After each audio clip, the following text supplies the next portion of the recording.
മിശിഹായിൽ പ്രിയമുള്ള സഹോദരി സഹോദരന്മാരെ, പ്രിയമക്കളെ, ഈ പ്രഭാതത്തിൽ വിശുദ്ധ മത്തായി അറിയിച്ചുകൊണ്ട് കർത്താവ് മിശിഹായുടെ പരിശുദ്ധ സുവിശേഷം 26-ാം അധ്യായം 38-ാമത്തെ വാക്യം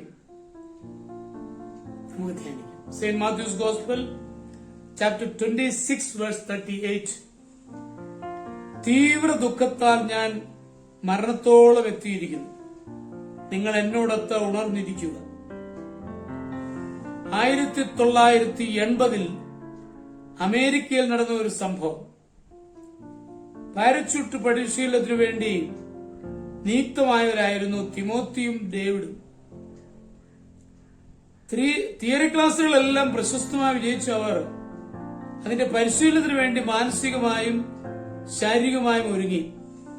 ഒടുവിൽ ആ ദിനം വന്നു. ഇരുവരും പരീക്ഷണം നടക്കുന്ന സ്ഥലത്ത് നേരത്തെ എത്തി. 100-ൽ താഴെ യുവാക്കൾ വിവിധ സ്ഥലങ്ങളിൽ നിന്നും പരിശീലനത്തിന് അവിടെ എത്തിയിട്ടുണ്ട്.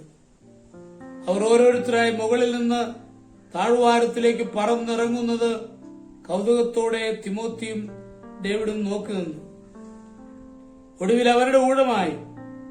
തിമോത്തിയെയും ഡേവിഡിനെയും വഹിച്ചുകൊണ്ട് വിമാനം ആകാശത്തേക്ക് കുതിച്ചു. താഴ്വരകൾ പച്ച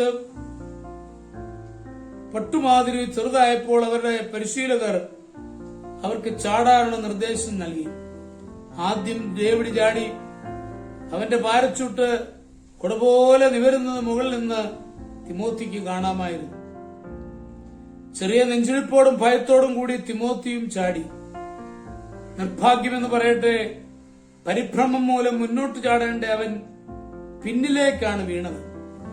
പാരച്യൂട്ടിന്റെ ചരടുകൾ തമ്മിൽ ഇതുമൂലം കെട്ടുപിണഞ്ഞു. അത് വിടരുന്നില്ല.